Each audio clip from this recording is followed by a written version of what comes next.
Thank you. Thank you. You know, we have thousands of people outside. Yeah, go ahead.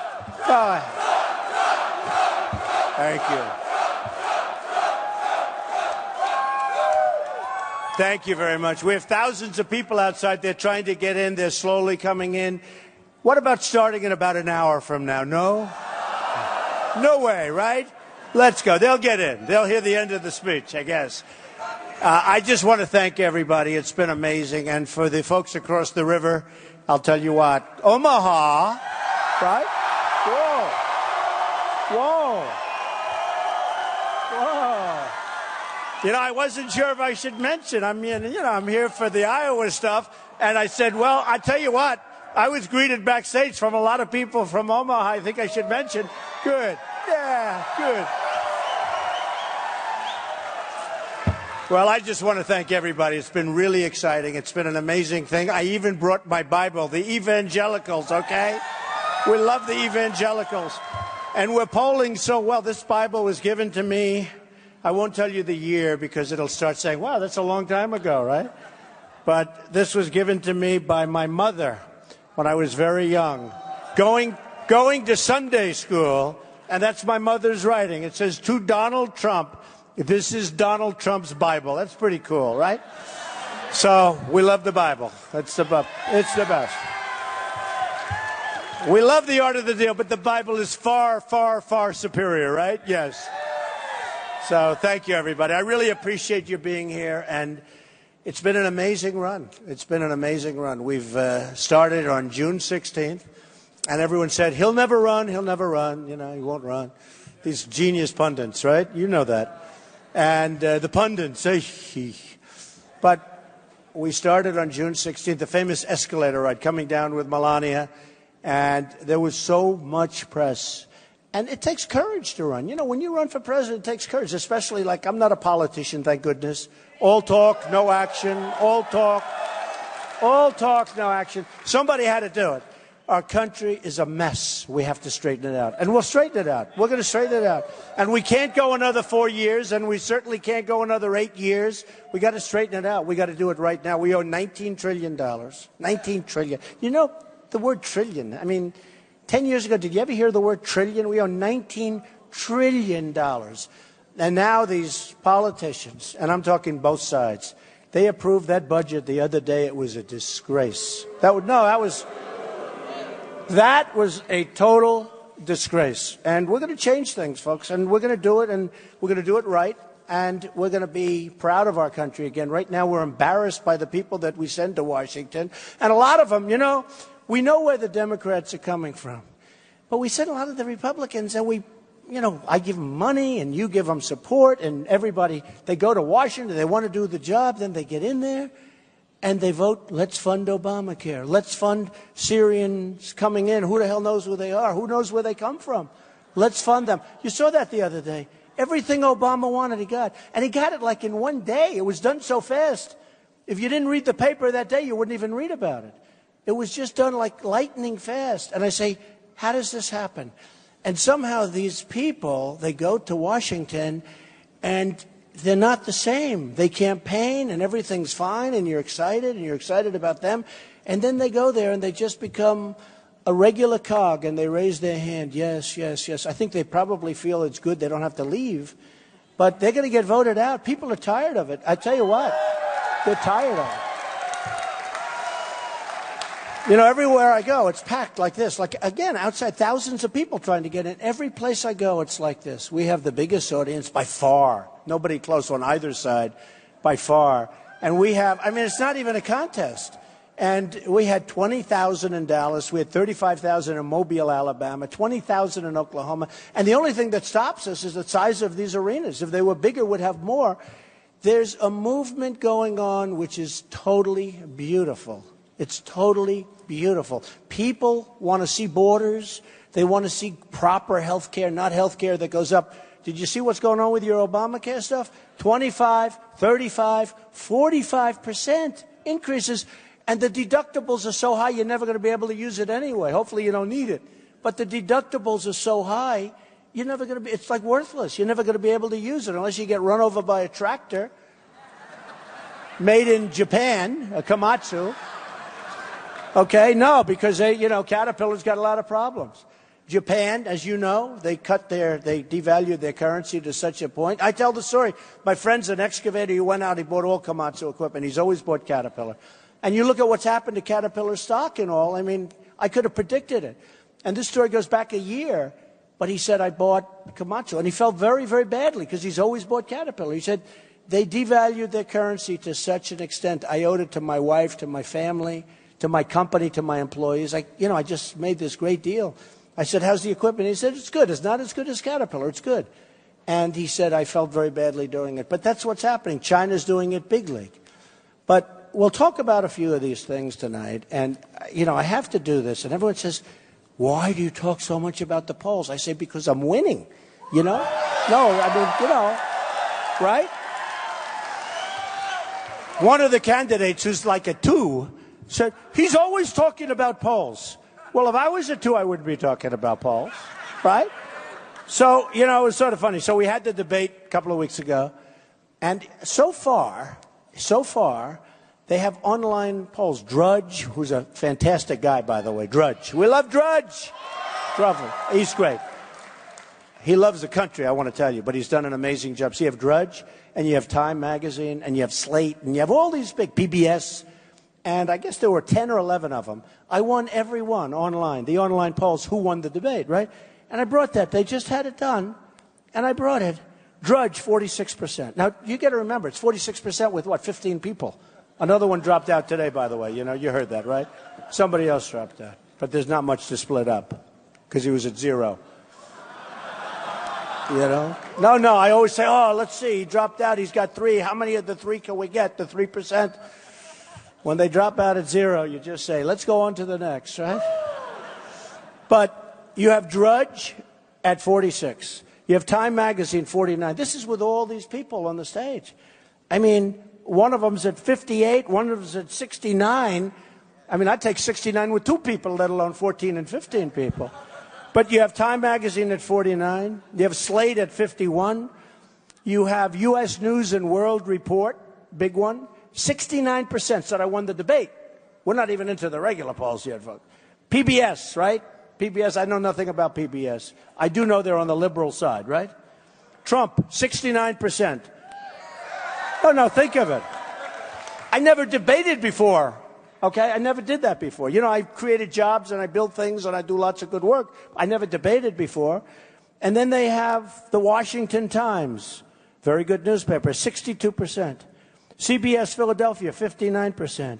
Fox 5 Las Vegas, 62%. I mean, right after one, and then you go and you turn on the television and you watch these guys like George Will, who's a total,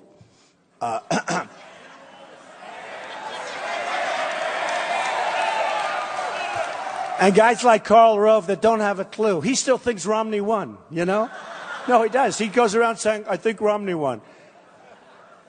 And you have, Krauthammer treats me terribly. He's slightly better than he used to be, slightly, like about 2%. He's sort of like, well, but they treat me terribly. And you see all these polls, and these are online polls. These are hundreds and hundreds of thousands of people calling in right after the debate. And you see it, and it's almost like they don't want to use these polls on television because they say, well, we don't consider them, I consider them much more accurate than when you do like 300 people, okay? I think they're good. They think that I'm sitting at the thing typing out hundreds of thousands so I win a poll. It's not worth it. When you see the cost come in at the end of the month on your phone bill, it's not worth it. But it's been amazing. And then you go back and you turn on television because the press is so dishonest. Look at all of them. No, it's true. It's true. They never scanned the room. I was in Dallas. We had a stadium, and where the Mavericks play. Place was packed, Texas, good place. We're leading in Texas. We're leading in Texas. We're leading in Florida. We're leading all over. But I was in Dallas, and Mark Cuban called, and he said, we could make it available. And it was Thursday when he called. I said, Thursday, when's it available? Monday. I said, how do you fill up? How many seats do you have? Like 20,000. Within like a day, we had 20,000 people, and we showed. And my wife, I went home. I thought I did a good job. Everybody was very happy. They all left. And I go home. My wife said, were there many people? I said, what, many people? It was a stadium. He said, no, they kept the camera on your face. They never, ever show the crowds, okay? They never, ever show the crowds. No, it's incredible. It's really incredible. They won't, look, they don't turn the cameras. Even when the only time they turn the cameras is when we have a protester. If somebody stands up and says a couple of things, the cameras immediately go and turn. It's the only time they don't do it. It's really terrible. It's really terrible. Last night I was watching one of the, newscasts, one of the socialist newscasts, and they stood up and they said, 3,000 people is like a small crowd for me. And they said, Bernie Sanders, it was incredible. They go, Bernie Sanders had 3,000 people. When I have 20,000 people, they don't say anything. In Oklahoma, I had 20,000 people standing in a park, and nobody knows how many people. Nobody. They never showed the park. Never. But this guy has 3,000 people, and by the way, he's sinking fast, Sanders. He's really going down. No, he's a communist. Forget about socialists. I think he's a communist. He wants to bring your taxes up to 90%. No, think of it. The guy wants to bring your taxes up to whatever and give some people free. But who's paying for it, folks? You're paying for it. Lots of luck. Enjoy yourselves, okay? But he's literally, people are talking about a 90% tax rate. Who would be happy paying 90% in taxes? Not too many people. No, it's terrible. But it was really interesting. They said, and Bernie Sanders tonight had 3,000 people. That's like the smallest crowd that I could possibly have.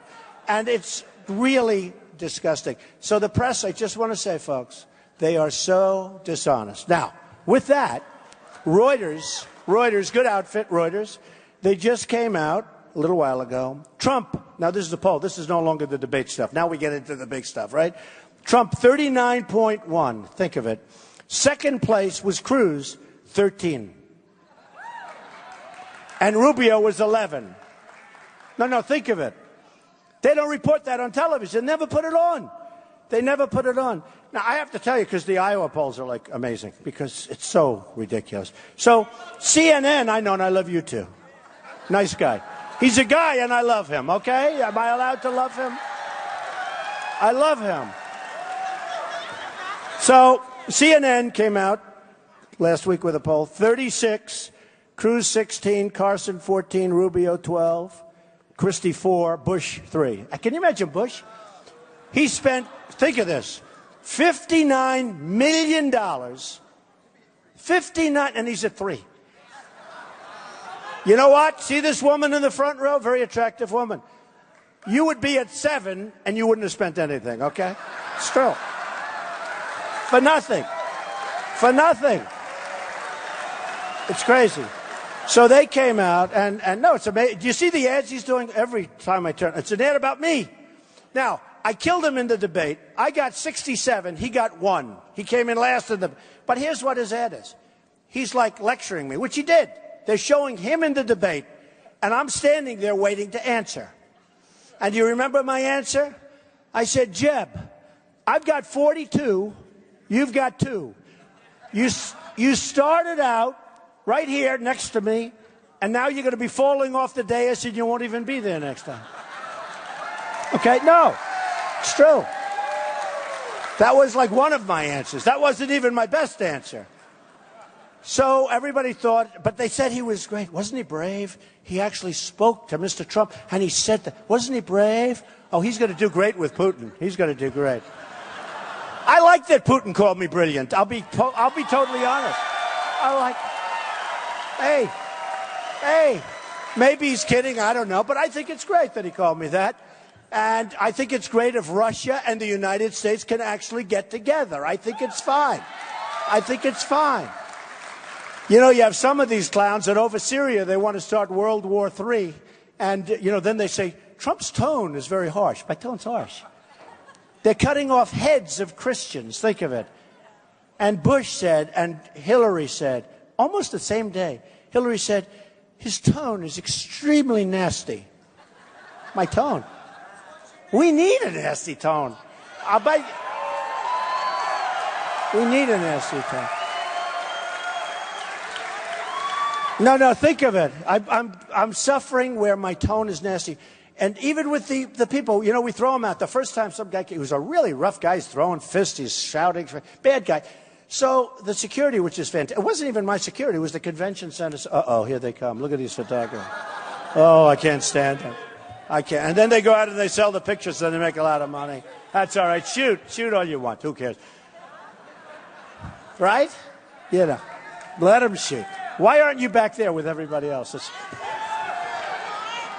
So we have a situation where we're going to do things, and they're saying they've never been done before. I have a call from one of the truly most respected journalists, and he's not on our side of the table from the standpoint he's on the liberal side, to put it mildly, okay? But he's a respected guy. We can respect them too a little bit, right?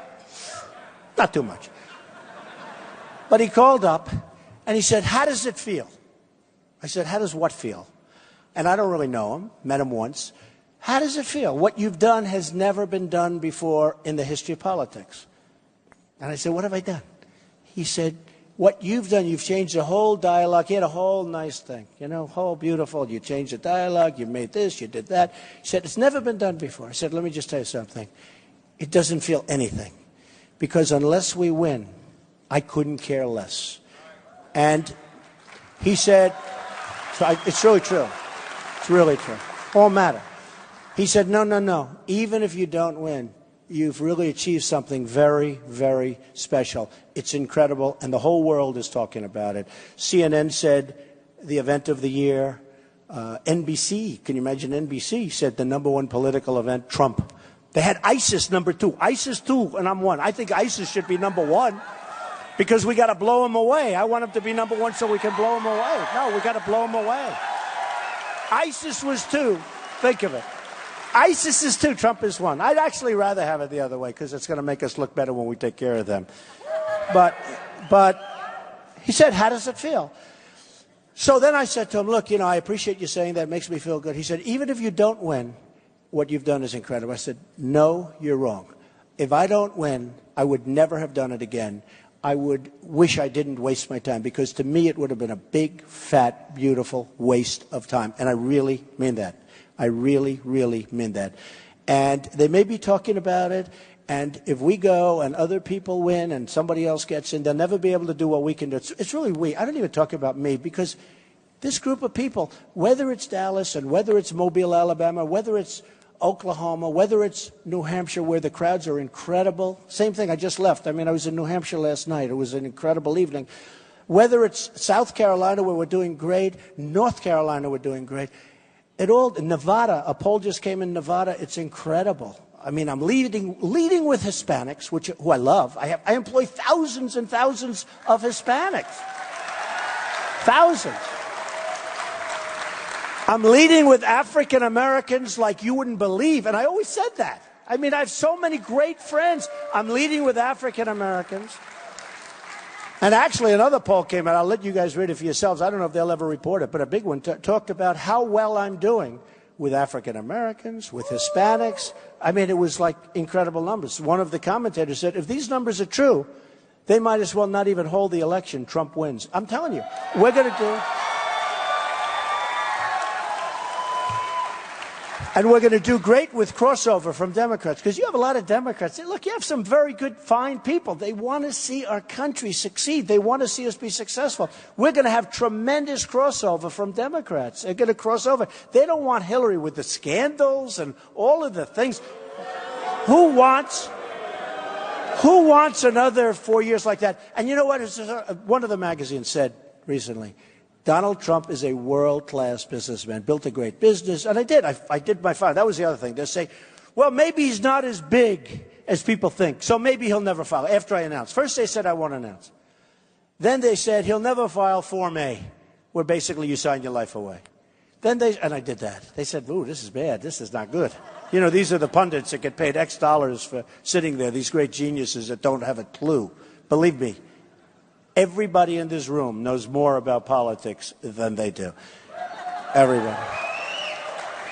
So then they said, well, he announced, he signed his life away, did Form A. Now, well, maybe he'll never file his financials, because my company is massive, right? So And they said, well, and if he does, he'll ask for delays. And, you're allowed like huge extensions into eternity. So you have 30 days. My financials are almost 100 pages long. Most of them are one page. These guys, one page. They're asking for extensions, politicians. One page. They got nothing. They got nothing. They got nothing on them. They can't report the money they stole, so they don't put that on. It's true. No, it's true. It's true. Only the really stupid ones put that down. Some of them probably do it. No, they can't report cash. They can't report green. So anyway, so they have nothing on it. And they said, and they asked for extensions. We had a couple that asked for extensions. And everyone said I was going to ask for extensions. I didn't. I did it, not only did I not, you're given 30 days and you could have 45-day extensions. I did it before the 30 days. And I had accountants working overtime, almost 100 pages. And it turned out the numbers are much, much bigger and better than anyone knew because I'm a private company. So I own Bank of America building, a big chunk of that. I own so many great things, all the stuff in there.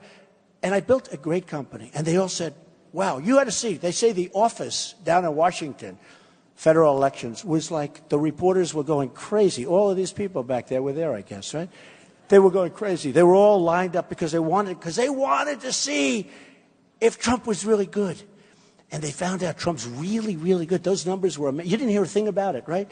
Can you imagine if those numbers weren't good? It would have been front page story all over. Those numbers were so good and so much better than anybody anticipated. In fact, so good that if I didn't run, I would have filed anyway because I want to brag about how good a company I am. It's true. I would have filed anyway. No, I was going to file anyway because I'll tell you what. Until I made that final decision to run, I didn't know. It's really, as I said, it's really a big decision, especially if you're a non-politician. The politicians, they run, they win, they lose, they run. That's all they do is they run. They debate, nobody cares. But with me, it was like a big thing. I mean, it was big. Plus, I gave up a lot. Plus, I'm self-funding. I'm putting up my money.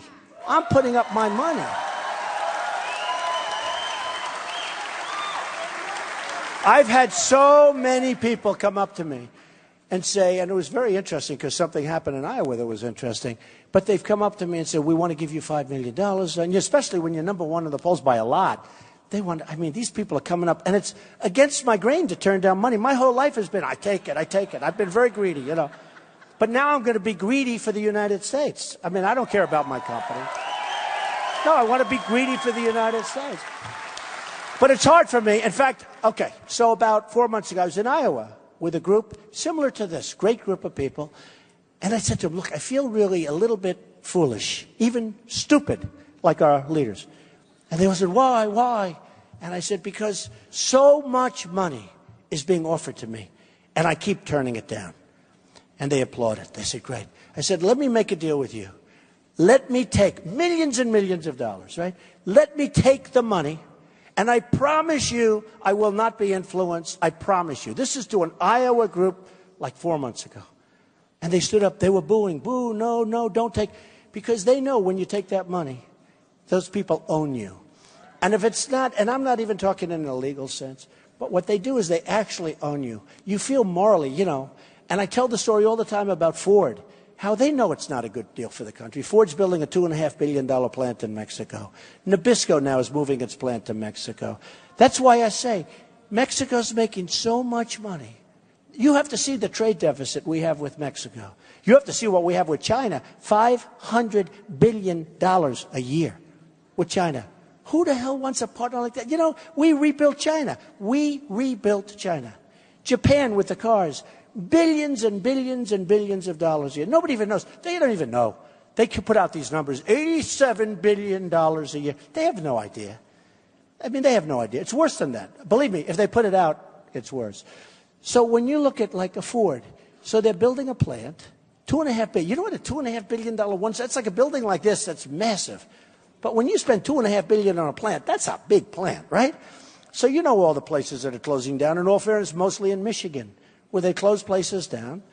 In Tennessee, they were going to build a big foreign car company. We were going to build a plant. They were all set to sign, and they announced we're not going to go there. We're going to go to Mexico. Mexico is becoming the car capital of the world. You better be careful. Mexico is really doing a number on us, both at the border. And I love Mexico, and I love the Mexican people. So many, I told you, work for me. But their leaders are so much smarter. They're so much more cunning than ours. They're so much more cunning. They're just smarter. And they're not controlled by the kind of people that we have that are around the seams. So what happens is, let's say a Hillary gets in. She's raised millions and millions of dollars. She's doing fundraisers. She's begging people for money, right? And the people that put up millions of dollars, a guy gives her $5 million, and he's a lobbyist or he's a special interest, and he wants Ford to be there. So she's a smart person. So she says, no, it's bad for a country. We're closing up other plants. By the way, they make the cars and then they bring them over, no tax, no nothing. We get nothing. I went to Wharton, right? We get nothing. You don't have to go to Wharton. You can go to high school. You don't have to go to high school. We get nothing. We get nothing. We're led by stupid people, folks. We're led by stupid people. Stupid people. Believe me. So we get nothing. So she could say, or a guy like Jeb. By the way, who would you rather have negotiating? Trump or Jeb? Let's go. Jeb. Trump.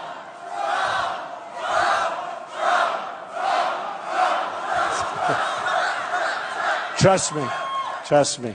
It will not be close.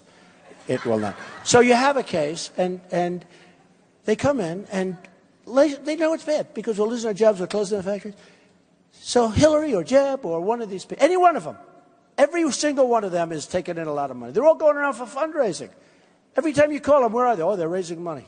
I'm not doing that. I'm working. I'm running a company while I'm doing this stuff. Can you believe it? I'm running a company. Although I must say, I'm giving it over to Ivanka and Don and Eric and my executives because I'm actually having more fun. I couldn't care less about my company. Somebody said, well, do you have a conflict? I said, I couldn't care less about it. But this is so much bigger in terms of importance, in terms of a life. Who the hell cares about... Honestly, really. Does that make sense to people? Who the hell cares about a company? The company's fine. It's making a frickin' fortune, right? No, it's making a lot of money. And it's fine. And Ivanka is great. Does everyone know Ivanka? So Don and Eric, Ivanka, they'll all run it. And I have great executives. I won't care. I won't even care about it. Because I want to take care of China. I want to bring them back. I want to take care of all of these countries that are ripping us so badly. And it would be so much fun for me. And it's not even the fun. Oh, it's so much fun. It's like sport, right? It's like sport. And you know what? They'll like us better. China doesn't like us. Look what they're doing in the South China Sea. They're building a massive island in the middle of the waters. Hey, by the way, you know, we couldn't do that. You know why? We could never get an environmental impact statement approved. I jokingly said to a friend of mine from China, and I have great relationships with China. They gave me millions and millions and millions, tens of millions of dollars, and much more than that, for apartments. I have the largest bank in the world from China is a tenant of mine in one of my buildings. I mean, the largest in the world. They're great. They're fine. But you talk about leaders being smart. What they do to their currency, they just gave the largest devaluation in 2 decades. You know what that is? 2 decades, 20 years. And nobody thought they were going to be able to do it again. They're taking our business. And I say to people, it's the single greatest theft in the history of the world, what China has done to the United States. They're taking our jobs. They're taking our money. They're taking our base. They're destroying what we have. You look. Now, Mexico's a smaller example of it, but it's, you know, happening there. And so many other places. Now you have people leaving. You have companies like Pfizer. You have companies leaving the United States. Thousands, tens of thousands of jobs, ultimately millions of jobs. They're leaving because they can't get their money back in. There's trillions of dollars offshore that they want to bring in. Everybody agrees they should do it. The Democrats and the Republicans, they all agree. They can't make a deal. It's been like that for 3 years. So what's happening is companies are leaving because they get better treatment, they get better tax treatment, and they can get their money. They can't get the money in. Who would say no? Can't? They make money outside of the country. They want to bring it in, and we tax them so much that nobody brings it in, so it's not a question of that. We get nothing. And what we do is you lower the tax, get the money in, and let them spend the money in our country. Everybody agrees they can't make a deal because we have a president that doesn't work hard, and he's not persuasive other than to get some votes. He's just not persuasive. You've got to get these guys in a room. You've got to make a deal because this is trillions of dollars we're talking about. And now it's called corporate inversion. I don't know how many people know. It's an interesting word, but it's corporate inversion. They just leave. These other candidates don't even know what the terms mean. They're never going to do anything about it. They're never, ever going to do anything about it. So we have so much to do. we have not a lot of time. You know, we're sitting on a bubble. It's a really dangerous bubble. And we've had bubbles before. You know, the early 90s, that was a big, fat, ugly bubble. You remember the tech problems and all of the other problems? I mean, I think we're going to put it to shame. And I must tell you, if it's going to pop, I want it to pop before I take office rather than after, because I want to fix it as opposed to, they'll blame me. I'll be in office for 2 days, the bubble pops, and all of a sudden, oh, Trump did a bad job. Obama won't be blamed. I don't want that to happen. Let it happen in his term. But I'll tell you what, we have tremendous problems, and we're going to solve those problems, and we can solve those problems. But we have to bring sanity back to government. I know the greatest business people in the world. I know them. They're friends, they're enemies. I know them. I don't care if they're an enemy, if they're good. But I know them. Some are horrible, horrible human beings. They are. They're terrible. You wouldn't want to have dinner with them. You would throw up all over the place if you had to have dinner with them. I'm telling you, some are horrible people. Who cares? Who cares? I don't care. Some are wonderful people. Not too many, to be honest with you. They're very rich. They don't want money. They don't want their salary. They call me all the time. The biggest guys in the world. Donald, I'd like to straighten out. I know a lot about Japan. I'd like to equalize with Japan. Meaning, Japan sends us millions of cars. We give them nothing. We give them nothing. You're a little bit involved. Some beef, right? And half the time they send the beef back. Right? Look, you say, they send it back. It's not good enough. Well, you know what happens? It goes back and forth. After about 6 months, they take it. Right? They call it Kobe beef and they charge you 10 times more for it because it's aged. It's aged. That's what happens. That's what happens.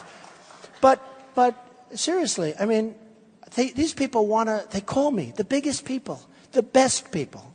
And I know the best. I know some that are overrated. I know some that nobody ever heard of. They're better than all of them. Carl Icahn's a great guy, big, powerful business guy. He called me. He endorsed me. A tremendous guy. He wants to get involved. Like if I take Carl Icahn, I say, Carl, we have such a trade imbalance. We have such a deficit with China. Do me a favor, work it out. Trust yourselves, folks. It's going to be just fine. It'll be just fine. It'll be just fine. And he's great, and I have others. They're great. And you just give each one a country, let them have fun. I mean, they'll make a great deal. They're making deals. We're dying. We're dying, folks. We can't lose the kind of money that we're losing. But we're losing our factories. We're losing everything. We're going to have nothing left. And you know it better than I know Newton, Iowa, where I helped the people in Newton, Iowa. I saw it probably 4 or 5 years ago. Anybody from Newton? Good. Am I true? Did I help you guys out? Look, I mean, she doesn't even know who the hell I am, but she said you did help. No, but Newton and other places, so many businesses are going to other locations where they're given incentives to leave the country. I mean, essentially, they're given incentives to leave. We have to stop it. And we have to get our great people. You know, if you look at places like China and Vietnam, which is our new threat, I mean, that's going to be another tough one. But if you look at these places, they put these really tough, smart people in charge.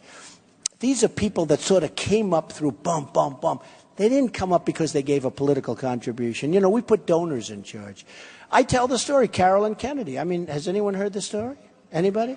Right? It's incredible. A few people. Can I tell it again? Do you mind? And she's a very nice person. I say that because my daughter Ivanka says she's a very nice person. Okay, so she's nice because I love Ivanka. Ivanka's great, right? By the way, Ivanka would be pretty good in this position, I want to tell you. So, Carolyn Kennedy, she's on 60 Minutes because she's the ambassador to Japan. That's a very important position, especially with regard to trade. So they said, how did it happen? Well, I went to the White House and I said, I have nothing to do. I'd love a job. They said, well, would you like to be the ambassador to Japan? She goes, what? Really? Really? She couldn't believe it. She has no experience at this. And then they have Abe, who's the head of Japan. He's a very smart guy, best they've had in 50 years probably. And they show 60 Minutes. I was on 60 Minutes too. Did anyone see the 60 Minutes? You know who I was on? With Putin, right? That's why. I mean, boom, boom, boom. We had the same night. We got very high ratings. 60 Minutes really likes Putin and they like Trump, right?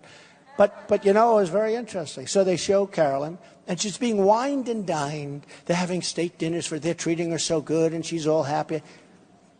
We don't need state dinners. My killers don't want to have state dinners. They want to get the hell back home. They want to make great deals. And they're wining and dining her. And I just see it because I'm so good at this stuff. It's so easy. And she's just ready to, whatever you want, I just love. She was so happy. But here's somebody, she's not supposed to be in that position, in all fairness. She's not trained. She might be a nice person. She probably is.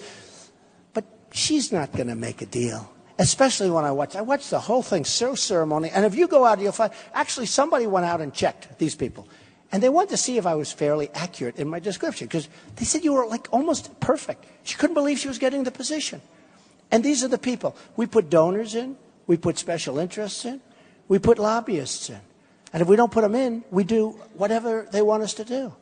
So when they go to Hillary Clinton on Ford, right, she'll say, no, it's a bad deal. Listen, Madam President, can you imagine? Oh.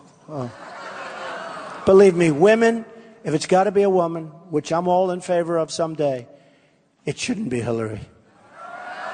It shouldn't be Hillary. It shouldn't be Hillary. It really shouldn't be. But, you know, they'd say, Madam President, we really have to remember that these people helped you out. Well, but it's not a good deal for America.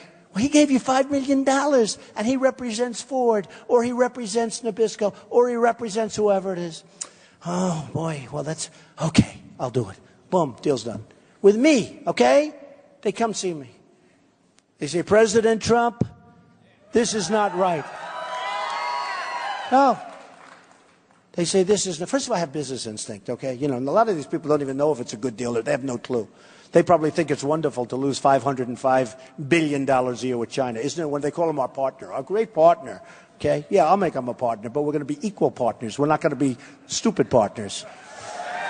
So what happens is they'll come to me, and they'll call me, and I know a lot of these guys. They haven't given me anything because I won't accept anything.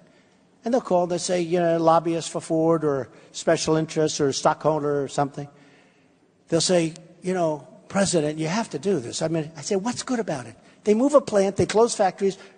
You don't have any Americans working there. Then you bring the stuff back. He said, no, I'm not going to do it because I don't know him. I mean, it's like over. I wouldn't even let him come in. I don't want to waste my time with it.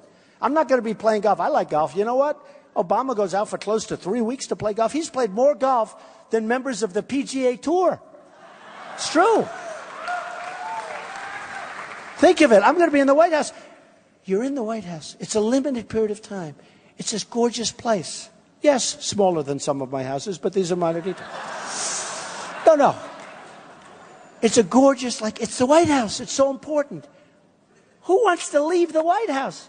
You're going to be there for a limited, and you have to work. You have to work. There's no work going on. How the hell do you leave for 3 weeks to play golf? And you know the carbon footprint, right? Carbon footprint. Obama says that our single biggest threat is global warming. Not ISIS, not China, not Russia, not North Korea, where we have a maniac with nuclear weapons. You notice he's got nuclear weapons. Nobody talks to him.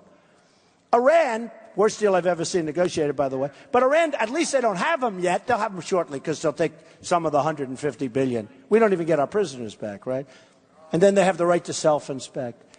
So, I mean, the deals. So here we go.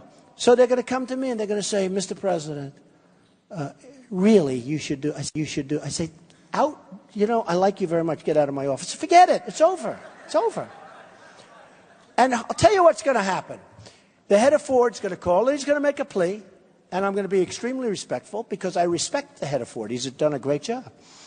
For him, he's done a great job. For the company. And I respect that. But we can't let it happen because they're killing us. And he's going to say, Mr. President, you know, we want to move to Mexico. We're going to move the plant. It's going to be wonderful for the United States. I'll say, oh, really? Give me one reason why. He won't be able to answer that question, believe me. And I'm going to say, look, I'm not going to put up with it. And here's what's going to happen. If you move your plant to Mexico, you're going to close plants in Michigan and other places. I am going to charge you a 35% tax every time you make something and bring it into this country. Every single time. Whether it's a car, whether it's a truck, or whether it's parts. Every single time. Because we get nothing out of these deals. You look at NAFTA, you look at those companies. I left New Hampshire, you go up to New England, you look at those buildings that are just emptied out where people move to other places, in particular, in this case, Mexico. It's like unbelievable what happens. It's unbelievable. So I would say that they will call me within 24 hours.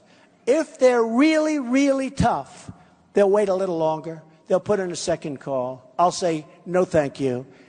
They will call within 48 hours, and they'll say, Mr. President, we've decided to build our plants in the United States. Okay? That's what's going to happen. So, let me give you odds. I say 100%, okay? No, I say 100. I mean, unless they're on a suicide mission, it's 100%. It's not like, oh, gee, let's think about it. They'll probably make a couple of little calls. I'll be called by a couple of other guys. They'll hire some very expensive people in Washington who I couldn't care less about. Many of these people I've hired, I know them. Okay? Look, who is better at this game than me? I got the old post office on Pennsylvania Avenue in the Obama administration. Who the hell is better at this stuff than me? Okay? Nobody. Nobody. I'm building a hotel where they have the old post office, the best site in Washington, D.C., and it's going to be great. But I got it in the Obama from the General Services Administration, who are very talented people and good people. And they wanted to see something great. And they did the right thing because we're going to do something great there. But we got it. I got it. I mean, I really know the game. And I know the good parts and the bad parts. I know the really ugly parts. And we're going to have people building factories and plants and things back here. We're going to stop the stupidity. We're going to stop with the incompetent leadership. We're going to stop with the donors getting jobs that in many cases they own companies and they're negotiating for those companies and they're the ones that are representing us. It's insane. So I'm self-funding. And I have to tell you, when I was with that other group in Iowa, I said, you got to do me a favor. Let me take the money. They all stood up and they went crazy, negatively crazy, like even some booing. I don't hear too much booing. They hated the country. I said, but I promise I'll be loyal to the country. But they went crazy and they said no. And I realized then it's a big deal. And now I mentioned it in the speeches. I'll tell you why. Because a lot of people don't know that I'm self-funding. And it seems to be a much more important thing than it is. My people are very professional. And I do a lot of things that they don't agree with, but that's okay. They don't even mind because it ends up being right. Like illegal immigration, I came out. They were a little bit, boy, that was tough. Recently, I came out on the radical Islamic terrorists. We got to come out. We got to come out. And I took a week of hell, right? And then all of a sudden, you got to see television today. The most liberal people, they're saying, well, you know, Mr. Trump does have. I was going through crazy. Rush Limbaugh, who's an incredible guy, said, Donald Trump has received more incoming than any human being I've ever witnessed. And then he goes, has a press conference and doubles down instead of apologizes. People want me to apologize. And now I'm watching, and I'm seeing where they're saying, amazingly, they're saying, well, you know, Donald Trump has a point. And, yeah, I have a point. I have a big point. So that's the story. We have to be smart. We don't necessarily have to be politically correct. I mean, if we can, that's fine. But we don't have time for it. I went to an Ivy League school. I can be more politically correct than any guy in Washington. Believe me, I'm smarter than they are. I can be more. No, think of it. And you know the other thing? You know, they always try and belittle. My crowds are the smartest people. My crowds are the smart. I know it. I know it. Look at the people. They like to say, well, you know, they're lower this, lower that. Oh, they're so disgusting. And we have the best people. We have the smartest people. You know, it's like one of those things. I know. And you know what? If my crowd wasn't, I'd tell you. I'd tell you it's okay. Nothing wrong. But we have the smartest people. We have the smartest crowds. And then they'll say they're older. They're not older. Look at all these kids. I got kids in. No, it's crazy. Look at them. What they're doing is trying to marginalize you. What they do, thank you, man. What they're doing is trying to marginalize. They're very, very disturbed because this is a movement. I'm telling you, this is not like a normal situation. When they call me and they say there's never been anything like this in the history of United States politics, they're not kidding around. They mean it. This is a movement, okay? This is people that we used to call the silent majority, but it's not really that good a term because you folks are noisy as hell. You're tired of it. It's like the noisy majority. You're tired of it. You're tired of it. So things are happening, and it's exciting, and it all starts with Iowa. Sorry about that. Sorry about that. You know who I'm talking to? Omaha. Sorry about that. I love you, Omaha. I love Nebraska. I love Nebraska. I love Nebraska. You know what? Nebraska can do us a big favor. Okay, Nebraska, you listening? Do us a big favor. Okay, good. Who's from Nebraska? Real fast. Wow.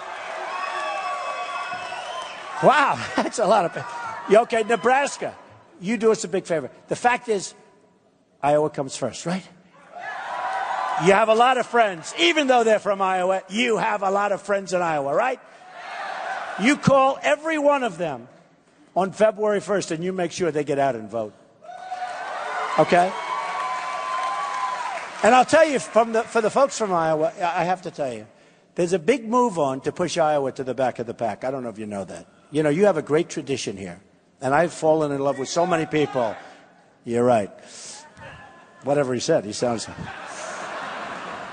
But there's a move on, thank you, there's a move on to move Iowa and, by the way, New Hampshire to the middle of the back of the pack. And I give you my word, I love the whole process. It's an incredible process, whether it's the caucus or the vote. There's a great history to this. There's an amazing feeling that you have when you come to Iowa. It's important, and it makes you important, to be honest. I mean, think of it. If you were the 25th state or the 50th state or the 40th state, they want to move you to the back of the pack. I give you my word that I win. You're not moving anywhere. You're staying right where you are. You're staying right at the beginning. I'm telling you. Nobody even knows why they want to do it, but there's a big move. You can ask your political people, but there's a big move on, and you're staying where you are, so you can just count on it. I just want to, before I get and finish off, I had to give you the rest because I'm so happy about this. I love it. I love it. I love it. Monmouth poll, very respected. Trump, 41, second place, 14. National poll. Not bad, right? Fox, 39, Trump, second place, 16. Listen to this one. Respected poll, Morning Consult. Trump, 40, second place, 9. You don't hear this. They don't tell you this on television. And believe me, if I'm wrong, it's a headline tomorrow, so I have to be telling the truth. ABC, Washington Post, right? I mean, no control over either. Trust me. They don't like me at all. They don't like me at all. Trump, it's too bad. Trump, 38. Second place, 15. 38. PPP, that's public policy polling. I'm winning there. Monmouth poll, 41-14. I mean, the whole thing, it goes on, but I have to do this because we love Iowa. Come on. Ready? Iowa. You ready for these polls? Listen. Iowa. Yeah. CNN. Okay, is that good? Yeah, CNN. Good, right? Yeah, good. I like them. When they give me a good poll, I like them. When they give me a bad poll, I don't. Okay. But listen to this poll. And this is in Iowa. I'm at 33. Second is Cruz at 20. You don't hear that, right? No, you don't hear it. You don't hear it. It's a crazy deal. You don't hear it. Nobody talks about it. They don't talk about it because the poll's so good, they don't want to talk about it. I think it would be very easy for me to tell these guys, yeah, if I came in second, I'd be very happy. Because I feel confident. I mean, second, I think, great. But I should even say, if I come in the top 4, be very happy. That way, if I come number 2, they'll say, oh, well, he overperformed. I don't want to say that. I want to win Iowa. I really want to win Iowa. And, again, the evangelicals, the Tea Party, we're doing unbelievable. I mean, we're doing unbelievably. And I think we're going to win Iowa. So I'm really trying to, I'm going to be here for that last couple of weeks. I'm going to be here. I'm going to be here so much. You're going to get so sick of me. You're going to say, this guy, please get him out of here. Get him out of Iowa. We can't stand him anymore, but I'm going to be here anyway because we have to win. Okay? So the other polls likewise have us doing either very close or winning in Iowa. And I think you're really going to see something that's going to be, it's going to surprise people. I may be wrong. And again, I'm setting myself up because they'll show these words. If I come in second by 2 points, they'll say, oh, this was a terrible defeat. Terrible. It's not terrible. I just want to win. I know so many people here. I love the people of Iowa. They have the same values I have, and I want to win it. So we're going to give it our best, okay? And just remember this. Just remember this. You got to remember, in all fairness, to the best of my knowledge, not too many evangelicals come out of Cuba. Okay? Just remember that. Okay? Just remember. In all fairness, here we are. Just remember that, folks. When you're casting your ballot, remember, I have a lot of support from amazing people. Franklin Graham said incredible things about me the other day. We have so many pastors and so many ministers in favor, and it's just very important to me. Okay, so that's enough for the polls. Now, when I first started this journey, and this is very important, I was talking about trade. I was talking about Mexico and borders, and I was talking about border security, which is so important. It turned out to be very important. I tell you what, if I didn't mention that during my opening, where you talk about getting hit, I was hit for 2-3 weeks. I couldn't believe it. I said, am I going to have to go like this for 6 months? Even I said, I don't know if I can take it. Oh, really? He says, uh-oh, I didn't know you could do it. Don't worry, I'll take it. But what happened is after 2 or 3 weeks, people started saying I'm right. Just like with the radical Islam, just like what was going on there. I mean, we got to get to the bottom of it. Well, here, all of a sudden they said, you know, you're right, there's tremendous. Then you had Kate in San Francisco killed. You had Jamil, an unbelievable young man whose father, I think, is one of the greatest guys. Jamil Shaw, going to be a quarterback, was applying to Stanford and great schools, great athlete, student, wonderful guy, was coming home and an illegal immigrant came, shot him right through the head. Just right through it, for no reason. And his father's waiting for him to bring a sandwich from the deli. And they just shot him, just for no reason. They were told, shoot him. They want to kill people. They want to kill people. That's what happened. Wasn't supposed to be here. You had the woman in California 2 months ago. She was a veteran, 66-year-old veteran. She was raped, sodomized, and killed by an illegal immigrant, okay? Now, I'm not even talking about the economy, because the economy is being hurt by it. We're losing a lot of jobs by it. And we can bring people in terms of the grapes and all, because I know all the answers. I know all the questions. I know the answers. And you're going to have some people that, in all fairness, they can't get workers. And we're going to make it. You come up, you got to come in legally. We know all about that. But we have to do something. And my whole thing was about border security and trade. And you all heard it. And Obamacare, we're going to repeal it. We're going to replace it. We are. We are. And I'd speak. And by the way, I don't use teleprompters, right? You see a teleprompter?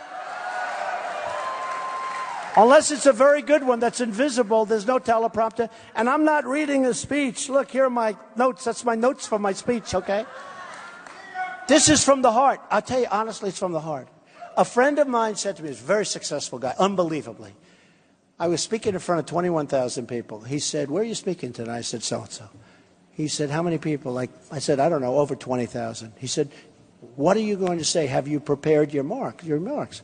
And then he went and he watched and he couldn't believe it. He said, man, he could never do that.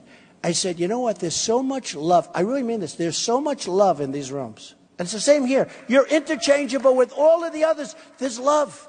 There's love. These are incredible people in our country. That's what I've learned.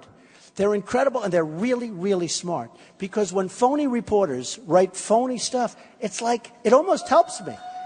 How many times did they write these false stories and everybody said, oh, that's the end of Trump. And my polls go up. They call me, sir, I'd like to tell you, you just went up 6 points. I said, I did? Right? Because I'm telling the truth. And sometimes when you tell the truth, you're hurting yourself politically. But I tell the truth. And we have to tell the truth. We can't play games anymore. We can't play games anymore. But I said to my friend, I said, there's such love in the room. There really is. That it's like easy to do. It's not hard for me. And I have a good memory and all that stuff, like a great memory. You know what you're going to say. But it's not that. It's easy because there's love in all of these places. Whether it's here, whether it's like last night in New Hampshire, it was love in that room. I go to New Hampshire, I go to South Carolina, I go to Virginia, I go to Nevada. There's love. It's like a big love fest. We're in love with our country. You know what? We're in love. It's really true. I don't know if you, and I'm saying this very seriously. We're in love with our country. We see we're smart.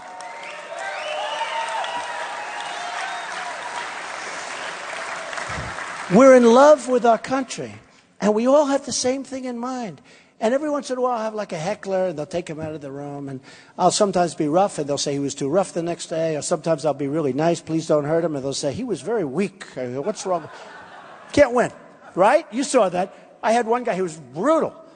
And they said, oh, he was so terrible, Trump. He was so nasty and rough. And the next day, I was so nice to some guy who was not nearly as bad, but he was just a heckler. And I was so nice. And they said, well, Trump was very weak in his comments about that. You can't win. I mean, you can't win. But it is true. And I say, I could take some of those hecklers. Now, some of them are on drugs and or alcohol. It's true. No. By the way, it really is true. When you see guys stand up and willing to jump off the top of a balcony into people, I mean, you think they haven't had a couple of little shots of something up the arm? But assuming they weren't, I really believe if I sat and talked with them for 15 minutes, I would say, look, we're all in this, whether you're a Democrat, liberal, whether you're a conservative, Republican, we just want to make our country great. We want to take it back. We want to create jobs. We want to have a good living. We want to live well. We want wages to go up, but we want the wages to go up where you really earn them. You go out, you do a good job, you work, like the people in Iowa. And I really believe I could talk people, and you want to be able to have great education. You want to be able to end Common Core and create. You want to be able to protect our Second Amendment. We got to protect it. We've got to protect our Second Amendment. We're getting killed with the now they're talking about getting rid of bullets. You know, they're having a hard time with the gun thing. So they say, well, what we'll do is we'll look at the ammunition. We'll look at the bullets, and we'll get rid of the bullets. We got to protect our Second Amendment. You know, I was with a group from New York that's totally into like the gun control thing, and I'm the exact opposite. And Paris had happened, and 130 people were killed, and many more are going to die. You know, I have many people in the hospital that are really in bad shape. And these thugs went in, and that's what they are. And the press calls them the mastermind. The mastermind of the group. Mastermind. I call him the guy with the dirty hat. And I have been lecturing the press for 2 months. Don't ever use the term mastermind. He's not a mastermind. I guarantee he's got a very low IQ. He's just a thug. I call him, you know the guy with the dirty hat. Fortunately, he's dead now, so that's good. But the guy with the dirty hat. And, you know, I haven't heard, in all fairness to the press, I haven't heard the term mastermind used again. It's really good. Because these kids are being taken and they're being radicalized over the Internet. And they see these guys on television and they have the anchor saying, the mastermind of the group is now free and he's looking here and we're looking for him over in France and Germany. I say, why do they keep calling him a mastermind? They know nothing about him. Guaranteed low IQ. So he gets a few people in there. They all have guns, right? In Paris, you have the toughest gun laws in the world, they say, or among. And France, too. Nobody has a gun. You don't have guns. So what happens is these guys walk in with guns. Easy. If you want a gun, you get a gun. So they walk in with the top-of-the-line stuff. Big, powerful weapons. And they say, boom, boom, boom, boom. 130, many more are going to die. Okay. And I say to my friends, they're good people. They're not bad people. But they believe in gun control. I say, let me ask you a question. When they're shooting all these people and they're helpless because they have no weapons whatsoever, the guy is actually saying, next, get over here. Boom. Get over here. Boom. So horrible. Say, wouldn't it be great like a guy like that guy right there? If he had a gun, raise your hand. If he had a gun, a guy like that guy right there, okay, my man. If he had a gun, a woman like this or you, even though she's got a big Nebraska sweatshirt on, right? But wouldn't it be, think of it, wouldn't it be great if there were 4, 5, 6, 10 people carrying weapons in that room? You wouldn't have 130 people dead. You might have some, but you wouldn't have very many. And the dead ones would be the guys doing the shooting. So I do this argument, and I find it fascinating. Because I argue in front of groups of people with these people. These are real militant people about guns. They can't win the argument. They're totally, they give up. They can't even, the argument's over like in a few minutes. So I said, did I convince you? No. I said, all right. So you're never going to convince them. We have to protect the Second Amendment. Just remember that. We have to protect it. We have to. We have to protect And I will protect the Second Amendment. My sons are members of the NRA for many years. They're great shots. I'm a member of the NRA, too. I'm not a great shot, actually, at all. But my sons are really into it, and they're members for years, and they hunt and they do everything. But they love the NRA, and they understand the importance of guns. They understand the power of guns. And they also understand mental health. This is a mental health problem, and that's what we have to start talking about. This is a mental health problem. So when I went around, I would talk about all of these issues, and then Paris came about, and I started talking about what we have to do. And I came out very much against the Syrians coming in because there's this migration. Did you ever see anything like it? These are all young, strong people. These are men. And many of them, I said, first I'm looking, and I'm saying, that's a lot of people. Then you look, and you don't see very many women, and you don't see very many children. And then you see these guys are all young, and they're strong as hell. And you say, why aren't they back fighting for their country? And then you see a story like appeared, I don't know if you saw, two stories that appeared last week. One was that they stole a passport. ISIS, these are not stupid people. They stole passports, U.S. passports, and they stole the passport machine. They took the passport machine. That's one. The other is that many of these people on the line, and they were going into Norway, I believe, and they had cell phones. Now, this is immigration. Why do they have cell phones? I mean, who's paying the bill? What's going on? It's sort of strange, right? You know, think of it. In the migration, they have cell phones. Hey, how you doing? Now, you want to go out tonight? What's going on? No, where do they get... Now, here's the problem. On the cell phones, they had, you saw this, the ISIS flag. They had horrible events on the cell phones, like beheadings and things. These are people that are in the migration. And we have this guy, Obama, that wants to let them in. This could be the great Trojan horse. You know what I'm talking about with this? This could be the great Trojan horse of all time. Of all time. And all you have to do is look at Germany. I mean, can you imagine? I was supposed to get Man of the Year, Person of the Year, right, from Time Magazine. I was on the cover a month ago, and it's an honor. It's Time Magazine, even though it's getting smaller and smaller and smaller all the time. There it is. Hold that picture up. Look at that guy. What a great guy. Give me that picture. Can I have that picture? Just get it. Can you guys do me a favor? Give me that picture. Let me see it. Look at this picture. I was very proud of being on Time. I've been on there a number of times, but these are minor details. Oh. This one, who cares? Yeah. It's all right. Actually, I like that picture. I just didn't like the story. Look, Time Magazine. Here, Keith, give that back. I don't want to steal your picture. Give it back. But... So I was supposed to give it back. You can't steal it, Keith. He came here. I'll have to sign it for him later. But I was supposed to get, and everybody, all the pundits were sitting around, yeah, Trump gets it. Not that they were thrilled, but Trump gets it. And I said I won't get it, because I know how life works. They're not going to give it to me. And they gave it to Merkel. Take a look at what's happening in Germany. Angela Merkel, she's, head of Germany. They're pouring in the crime, the problems. I think it's horrible what they've done. And by the way, I have a bigger heart than everybody. I want to take a chunk, a big, fat, beautiful chunk of Syria, and I want to build a safe zone and let these people, because we got to help them. And we've got to have the Gulf states who have contributed nothing, in all fairness, nothing. These are immensely wealthy countries. They're not taking any. They've given very little money. They have to put up money. Folks, you got to put up the money. And we protect them. We protect them. You got to put up the money. And we have to do that, because on a human basis, we have to do something. But the one thing I don't want them coming over here. We have enough problems over here. We have people. And, they start off with 10, and then they go to 25. And by the way, in the Democrat debate, I think they mentioned 56 or 66,000 people. They weren't talking about 10,000. You think it's going to stop at 10? It'll never stop, okay? It'll never stop. And then one day we may have a small army in here, or a big army in here. We may have a big army. It's genius. I mean, it's like genius. It's one of the greatest military strategies I've ever heard of. It truly is. It's going to make the old Trojan horse, that's peanuts compared to what they did to our country. We have to be vigilant. We have to be smart.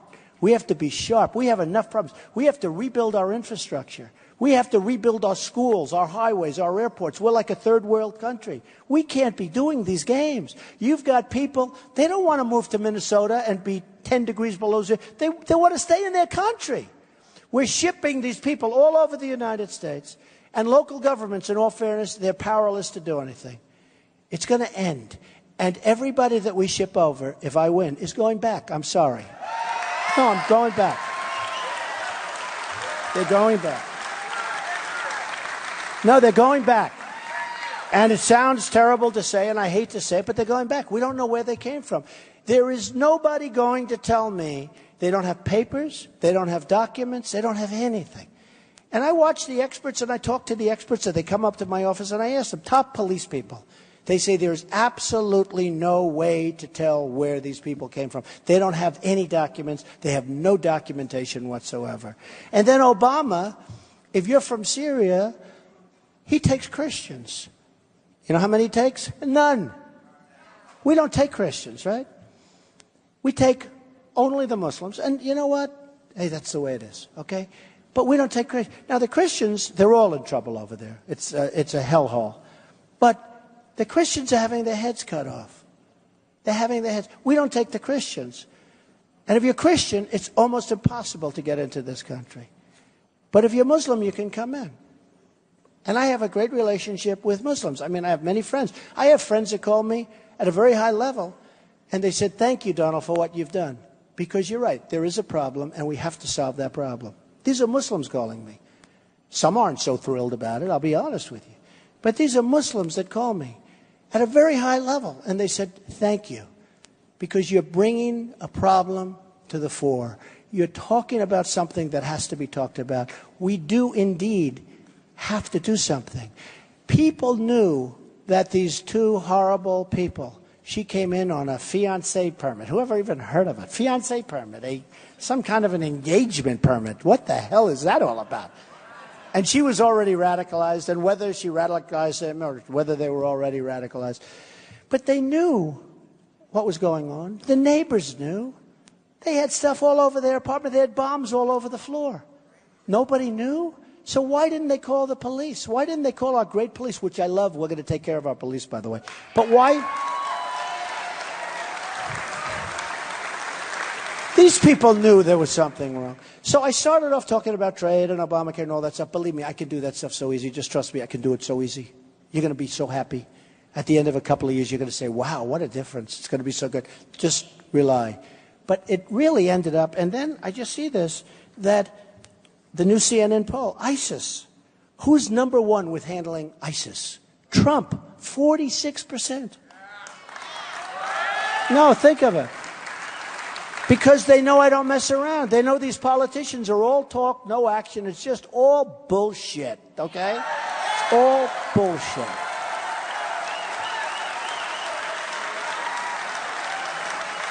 So, ISIS, Trump gets 46%. The rest of these people are down in like the low numbers. It's like, well, you have 46% and you have like 15 more left. How much is left for anybody else? So ISIS, I win. Illegal immigration, Trump, almost 50%. Think of it. Now, in the budget, I get 51%, but we sort of expect that. I'm good at that stuff. And the economy, I get 55%. I blow everyone away. Okay, but we know that. But what's happened is people want security. They want safety. And they know I don't play games. We're going to have safety. Make our country great again and safe again. People don't feel safe. I'll tell you what, you walk into your big cities now especially, they don't feel safe anymore. They don't feel safe. And they know we have people that shouldn't be in those positions. And they know we have leaders that they don't have it. They don't have it. So when I win this, I'm so honored when I see numbers like that. I'm just honored. And I will tell you, I will do a great job with safety. I'll do a much better job than anybody can do. I'll do a much better job. We're going to look for General Patton. We're going to look for General Douglas MacArthur. We have great people. We have great people. You know, we've gotten rid of a lot of our great generals because they were too tough, too crude. They spoke badly. They were really, I mean, one in particular, he's supposed to be phenomenal. He's supposed to be, but he uses foul language, okay? You know what would happen to General George Patton if we had him today? He wouldn't make the rank of corporal, okay? So we're going to find the General George Patton. We got him. You look at West Point, you look at the Air Force Academy, you look at the Naval Academy. We have unbelievable people. We've got to find the right, and I've always been good at finding people. I've always been good. When I see these guys go on television, our generals, they go on television. What the hell are they doing on television? I don't want my general. George Patton isn't going on television to say, well, you know, we're going to attack them from the front, and then we're going to attack them from the back, and then we're going to do this and that. And then it turns out to be true. And Obama announces, we're leaving Iraq on a certain date. I said, I didn't hear that, did I? We're leaving Iraq. How about that beauty? Now, look, I said we should never be in Iraq, and I always said it, and I'm the most militaristic person. I want to make our military so strong, so powerful, so big, so incredible. But we'll never have to use it. I don't want to use it. But if we do, people are going to know it's going to go over quickly. It's going to be a very, very tough time that they're going to have. We had General Ordiano the other day. He was only retired. He's on another show. And he shouldn't say this, honestly. He's retiring. But he said, our Army, I believe he said Army, is the least prepared that it's been in our history. Now, he may have said since the Second World War, but I think he said, I only want to refine it for these guys because I don't want them to say, well, he misspoke. It was the most unbelievable. He said the least prepared, I think from inception, but, you know, let's take it to the Second World War. Is that okay? The bottom line, we're not prepared. And we should be more prepared now than ever before because people like Hillary Clinton have done such a bad job. I mean, the entire world blew up during her term. Obama, the entire world has blown up. You look at this mess. But here's a guy who says, we're leaving in 18 months, and gives a date. So here's the enemy. You know, believe me, they don't want to die so much. You know, you hear so much they want to die with the virgins and the this and the that. Believe me, if they can live, they'll live, okay? And they are very protective of their families. Remember I said that, okay? Very protective. It's very important. Because the families know what they're doing. You think their family doesn't know what they're doing? Their families know. But here's the thing. We have a situation where when something happens, we have to react. We have to be unpredictable. When Obama said, we're leaving on a certain date, I immediately said, watch, the enemy's going to go away, and they'll come back 18 months later. That's what happens. And also, because of the way we did things, and because of the fact that these so-called leaders who were corrupt as hell in Iraq shut out a certain segment of the people that was supposed to be a part of the peace, if you call it a peace, or some peace. That's where ISIS came from, folks. That's where ISIS came from. It's all stupidity. It's all leadership. Don't forget, I wrote a book in 2000 before the World Trade Center came down. I mentioned, right, surviving, well, I did a number of them before that, but just, I mentioned very specifically who? Osama bin Laden. I talked about Osama bin Laden because I saw this guy on television. I saw him in the papers, and he was a very threatening guy, and I talked about Osama bin Laden. And one of the anchors, Joe Scarborough, good guy, he said, wait a minute, Trump wrote about this guy before the World Trade Center came down. He was talking about Osama bin Laden. We need that thinking. We have to have the right thinking. And I said, don't go into Iraq. I didn't really believe the weapons of mass destruction, but I said, you know what, for years you had Iran and Iraq going like this. 10 feet, 10 feet, 10 feet, then they rest. Then another decade, 10 feet. This forever. They fought, they fight. That's what they do. I said, if you obliterate one of the two, in this case Iraq, what you're going to do is you're going to let Iran take over the entire Middle East. Now, who would have thought that we were going to help them by giving them $150 billion and all of that in the worst deal ever made? Okay? Who would have thought that anybody could be so stupid to make that deal? Who would have thought that Kerry and Obama did not read The Art of the Deal? No, seriously. Who would have thought it? We don't get anything. We don't get our prisoners back. Now, think of this. They just said last week, we are now going to start negotiations for the prisoners. What about last? Why didn't they do this? You don't do this later? But they want a lot. They said, we want a lot. Can you believe this? All we had to do is go in, first thing, we want our prisoners back. They will say no. No, they'll say no. And then we'll say, that's okay, bye-bye, and you leave the room. You go back home, you double up the sanctions. Within 48 hours, they call you and they say, we'll give you your prisoners. That's the end of it. So simple. It's so simple. But can you believe that we go out and we make a deal and we give them everything? We got nothing. They're going to have nuclear. They don't even need to develop nuclear anymore. They can buy it. With $150 billion, you don't need no. You can buy the nuclear better than they'll ever make. Believe me. They'll buy it.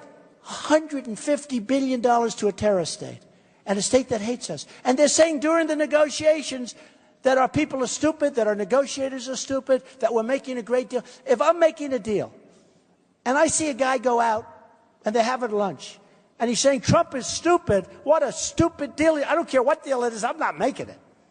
It was so insulting.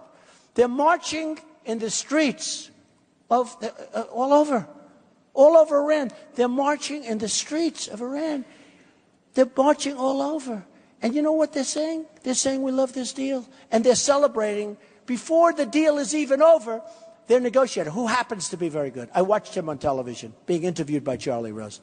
And I said, there's no way John Kerry can handle this guy. Slippery guy. Very good negotiator. You know, look, he does a good job for his side. We have to change course with our country. And we're going to change course. And I'll tell you, the most important thing we're going to change, the most important thing I can tell you is this. It starts on February 1st.